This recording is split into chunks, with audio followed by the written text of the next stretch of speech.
దీపావళి వచ్చిందంటే ముహూర్త్ ట్రేడింగ్ గురించి చాలా చర్చ నడుస్తుంది. అసలకి ముహూర్త్ ట్రేడింగ్ అంటే ఏంటి? అండ్ మనకి ఇప్పుడు చూసుకున్నట్లయితే రోజు రోజుకి బంగారు ధరలు ఆకాశాన్ని అంటుతున్నాయి. అసలకి ఇవి తగ్గే అవకాశాలున్నాయా? రీసెంట్‌గా 1,33,000 ఇక్కడి వరకొచ్చినియి. ఇలాంటి అన్ని అంశాల గురించి మనతో మాట్లాడటానికి వచ్చేసారు market and analyst and finance advisor Subhash Babu garu. నమస్కారం అండి. నమస్కారం. Hi sir. సార్ ఇప్పుడు నేను చెప్తూనే ఉన్నాను. అసలు ముహూర్త్ ట్రేడింగ్ గురించి ఫస్ట్ మన టాపిక్కే దాంతో స్టార్ట్ చేద్దాం సార్. ఎందుకంటే చాలామంది వింటారు. ఈ ట్రేడింగ్ అంటే దీపావళి వచ్చిందంటే ముహూర్త్ ట్రేడింగ్ అని పర్టిక్యులర్ టైమ్ ఉంటది. అసలకి ముహూర్త్ ట్రేడింగ్ అంటే ఏంటి? ఓకే. దీనికి మనం ఇది చెప్పాలి అంటే కొంచెం మనం హిస్టరీలోకి వెళ్ళాలి. ఓహ్! ఆల్మోస్ట్ మేబీ బీసీ నుంచి మనం మాట్లాడుకోవాలి. మన Hindu new year as per మన ట్రెడిషన్ ప్రకారం అయితే విక్రమ్ సంవాత్ అంటారు దీన్ని. హ్మ్. విక్రమ్ సంవాత్ సంవత్సరం అంటారు దీన్ని. అంటే గ్రెగోరియన్ క్యాలెండర్ మనం రెగ్యులర్‌గా ఫర్ 2025 ఇయర్ ఇది. మన హిందూ క్యాలెండర్ ప్రకారం ఇది 2084లో ఉన్నాం మనం. అంటే 59 ఏళ్ళు మనం ముందున్నాం. హ్మ్. వెస్టర్న్ క్యాలెండర్ కంటే మనం. ఇది అప్పటి నుంచి మనం ఫాలో అవుతున్నాం. ఈ సంవాత్ ట్రేడింగ్, విక్రమ్ సంవాత్ అని. సరే నార్మల్‌గా మీకు తెలిసే ఉంటుంది కదా! మంచి ఇంట్లో మంచి కార్యక్రమం చేయాలి, పెళ్లి చేయాలి, లేకపోతే మంచి ఉద్యోగానికి వెళ్ళాలి, మంచి శుభ కార్యక్రమం స్టార్ట్ చేయాలి అంటే ముహూర్తం చూసుకుంటారు అందరూ. అవును. Exactly same.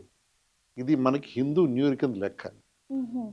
దీపావళి తర్వాత హిందూ క్యాలెండర్ స్టార్ట్ అవుతుంది. ఫ్రెష్ ఇయర్ స్టార్ట్ అవుతుంది మనకి. సో, ఫ్రెష్ ఇయర్ స్టార్ట్ అవుతుంది కాబట్టి మనం ఈ ట్రేడింగ్‌లో లాభాలు బావుండాలి, మార్కెట్ బావుండాలి అని చెప్పి ఉద్దేశంతో ఒక ముహూర్త ట్రేడింగ్ చేస్తారు. ఇది బాంబే స్టాక్ ఎక్స్‌చేంజ్‌లో గత 50, 60 ఏళ్లుగా వస్తున్న ట్రెడిషన్ ఇది.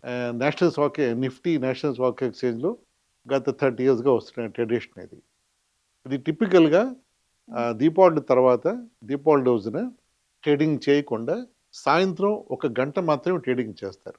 అంటే ఆ రోజున ట్రెడిషనల్‌గా ఒక 1 hour stocks buy and sale చేస్తారు. ఇది ముహూర్త్ ట్రేడింగ్ కాన్సెప్ట్ బేసిక్‌గా. ఓకే. ఈ ఏడాది వచ్చేప్పటికి కొంచెం అది ఎగ్జాక్ట్ టైమింగ్స్ వల్ల తిథి దాని ఆ ఆ! టైమింగ్స్ వల్ల ఇది నార్మల్‌గా ఈవినింగ్ ఉండేది. ఇప్పుడు 1:45, 2:45 రేపు పొద్దున మరి మధ్యాహ్నం అవుతుంది. అంటే 1:45 మినిట్స్‌కి అవునవును. స్టార్ట్ అయ్యి 2 అవర్స్ 45 2:45కి 2:45. హ్మ్. ఎండ్ అయిపోతుంది. సరిగ్గా 1 అవర్ ట్రేడింగ్ అవుతుంది. 1 అవర్. Exactly 1 hour. హ్మ్. హ్మ్. సో, దాని తర్వాత మార్కెట్ క్లోజ్ చేస్తారు. మళ్ళీ ఫాలోయింగ్ డే స్టార్ట్ అవుతుంది. Okay. Regular timings market start అవుతుంది. సార్ అంటే టైమింగ్ చెప్పారు బానే ఉంది. అంటే మంగళవారం స్టార్ట్ అవుతుంది. బట్ ఏంటంటే దీపావళి ఈ రోజు గదా! అంటే మంగళవారం ఎవ్రీ ఇయర్ మనకి దివాళీ రోజే స్టార్ట్ అవుతుంది. ఆ ట్రేడింగ్ టైమింగ్ అనేది. సో, ఈ ఇయర్ వచ్చేసరికి నెక్స్ట్ డే పెట్టారు. నెక్స్ట్ డే అది గూడా మంగళవారం పర్టిక్యులర్ టైమ్ పెట్టారు. ఎందుకు? ఇందాక నేను చెప్పినట్టు అది అసలకి ఆహ్, ఏ రోజు జరుపుకోవాలి? అదే అదే. దివాళీ. అది ఎగ్జాక్ట్ ప్లానెటరీ పొజిషన్ ఎలిమెంట్ చూసుకుంటే అది ఇవాళ మధ్యాహ్నం అమావాస్య వస్తోంది. హుహు. రేపు మధ్యాహ్నం వరకు ఉంటుంది అమావాస్య. ఓకే. ఆఫ్టర్‌నూన్ సో, వరకు ఉంటది రేపటి. అదొక పాసిబుల్ రీజన్ అవ్వచ్చు. ఇది అఫీషియల్‌గా చెప్పలేదు. హ్మ్. హ్మ్. అది పాసిబుల్ రీజన్ అయ్యుండొచ్చు. హ్మ్. అందుకనే 145-245 ట్రేడింగ్ పెట్టేది. సో, హ్మ్. ఈ ట్రేడింగ్‌లో నేను ఇందాక చెప్పినట్టు అందరూ చాలా ఉత్సాహంగా ఉంటారు. కొత్త ఇయర్ స్టార్ట్ అవుతోంది. ఆ! మార్కెట్ బావుండాలి. ఇండియా ఎకానమీ బాగా రైజ్ అవ్వాలి అని అందరూ మంచి హోప్‌ఫుల్‌గా ఉంటారు. అందుకని చూస్తే గత మేబీ 10, 15 ఇయర్స్‌గా చూసుకుంటే ఓన్లీ 2 ఇయర్స్‌లోనే ఈ సంవాత్ మూరో ట్రేడింగ్‌లో కొంచెం లాసెస్‌తో మార్కెట్ ఎండ్ అయింది ఆ 1 అవర్‌లో. హ్మ్. అదర్‌వైజ్ మిగతా ఈళ్ళన్నీ కూడా ప్లస్‌లోనే ఎండ్ అయింది. ఓకే. సో, ఈ ఏడాది ప్లస్‌లో ఎండ్ అవుతుందంటే నా ఉద్దేశం స్ట్రాంగ్ ప్లస్‌లో ఎండ్ అవ్వాలి. ఎందుకంటే ఇప్పుడు అవును. మనం ఆప్టిమిస్టిక్‌గా ఉన్నాం మనం. మన ఎకానమీ చేస్తున్నాం. తర్వాత అన్నీ, అన్నీ కలిసొస్తే మనకంత హ్మ్. అలైన్‌మెంట్ బావుంది మనకని ఫీలింగ్ అయితే ఉంది.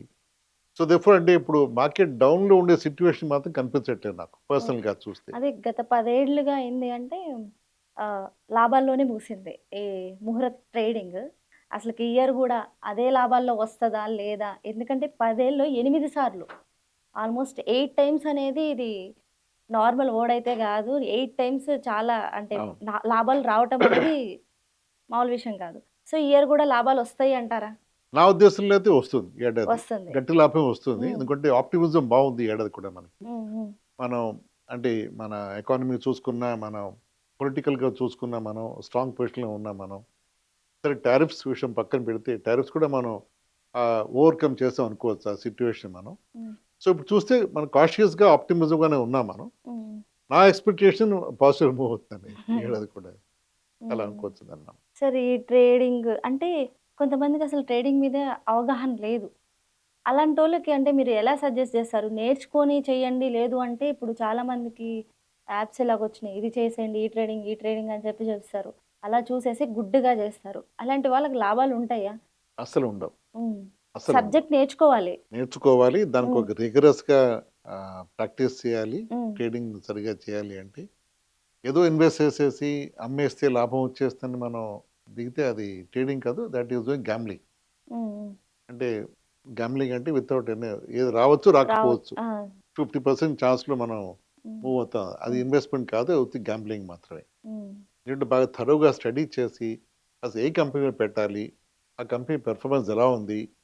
పాస్ట్ ట్రాక్ రికార్డ్ ఎలా ఉంది? ఫ్యూచర్ ఎలా ఉండబోతోంది? ఇవన్నీ హ్మ్. స్టడీ చేసి కొంచెం మార్కెట్ అనలిస్ట్‌తో డిస్కస్ చేసి అప్పుడు చేయాలి. ఈవెన్ ఒక ఇండివిడ్యువల్ వ్యక్తి చేయగలడా అంటే డౌట్‌ఫుల్లే. ఎందుకంటే దానికి కావాల్సిన ఇన్ఫర్మేషన్ హ్మ్. అంతా అందరి దగ్గర ఉండదు. సో, వాళ్ళు ఎక్స్‌పర్ట్స్‌ని కన్సల్ట్ చేసి కొంచెం వాళ్ళు తెలుసుకున్న తర్వాత ఇన్వెస్ట్‌మెంట్ చేయడం మంచిది. ముఖ్యంగా వాళ్ళు ఈ ఇన్వెస్ట్‌మెంట్ మీద వాళ్ళ ఫ్యూచర్‌ని వాళ్ళు బేస్ చేసుకుంటే అది కొంచెం జాగ్రత్తగా చేయడం మంచిది. హ్మ్. అది నా అడ్వైస్ పర్సనల్‌గా చేస్తే. ఇంకోటేంటంటే ఈ యాప్స్ ద్వారా మాత్రం వెళ్తే మాత్రం గ్యారంటీగా అది హ్మ్. మోసపోవడం తథ్యం దాంట్లో. గ్యారంటీ అవును. మోసపోతారు. ఈ యాప్స్ అని చాలా ఆహ్, ప్రమోషన్స్ అవుతున్నాయి యాక్చువల్లీ. ప్రమోషన్స్, స్కామ్స్ చాలా ఉన్నాయి. ఎక్కువైపోయినాయి. ఎక్కువైపోయి. దీనికి ఇంకో కారణం ఏంటంటే అందరికీ ఎంత ఎక్స్‌పెక్ట్ చేయాలో తెలియకుండా వాళ్ళు మార్కెట్‌లో దిగుతున్నారు. అంటే హ్మ్. ఒక నార్మల్‌గా ట్రెడిషనల్ ఇన్వెస్ట్‌మెంట్ చూసుకుంటే ఇండియాలో మనం హ్మ్. బ్యాంక్ ఎఫ్‌డి అయితే 6% ఎంతో వస్తుంది. అవును. ఏడాది రిటర్న్ 6% వస్తుంది. పోస్ట్ ఆఫీస్‌లో మేబీ 5.5, 5 హ్మ్. 6% వస్తుంది. తర్వాత పీపీఎఫ్ లాంటి వాటిలో పెడితే మేబీ 6.19 అలా ఆ పర్సెంటేజ్ రిటర్న్స్ వస్తాయి. అలా ఆ రేంజ్‌లో మూవ్ అయ్యే ఇంట్రెస్ట్ రేట్స్ లేకపోతే రిటర్న్స్‌లో మనం సడెన్‌గా ఏదో స్కీమ్‌లో మీకు 50% రిటర్న్ వస్తుంది. హ్మ్. 70% రిటర్న్ వస్తుందంటే దాన్ని మనం నమ్మి దిగడం అంటే అది అవును. అన్‌రీజనబుల్ ఎక్స్‌పెక్టేషన్‌తో దిగడమే. అప్పుడు గ్యారంటీగా ఫెయిల్ అవ్వడం హ్మ్. అవుతారు అందరూను. నేను చెప్పేది ఏమిటంటే మనం ఈ ఇన్వెస్ట్‌మెంట్ ఫీల్డ్‌లో చాలా మనకి ఇన్ఫర్మేషన్, మెసేజెస్ వస్తూ ఉంటాయి. పెడితే డబుల్ అయిపోతుంది. ఏడాదిలో ట్రిపుల్ అయిపోతుంది 2 ఏళ్లలో. హ్మ్. అలా చూస్తుంటాం, వింటుంటాం. అవన్నీ మనం జాగ్రత్తగా ఆలోచించి దిగాలి. ఏదైనా సరే మోర్ థాన్ యావరేజ్ రిటర్న్స్ అయినా ప్రామిస్ చేస్తే ఎవరు గ్యారంటీ చేయరు. Promise promise. చేస్తే మాత్రం దాన్ని better to say no than rather repent later. అయ్యో! యెస్. డబ్బు పోయింది అని బాధపడే కంటే ము ముందే జాగ్రత్త పడి దాని గురించి థరోగా డిస్కస్ చేయడం మంచిది.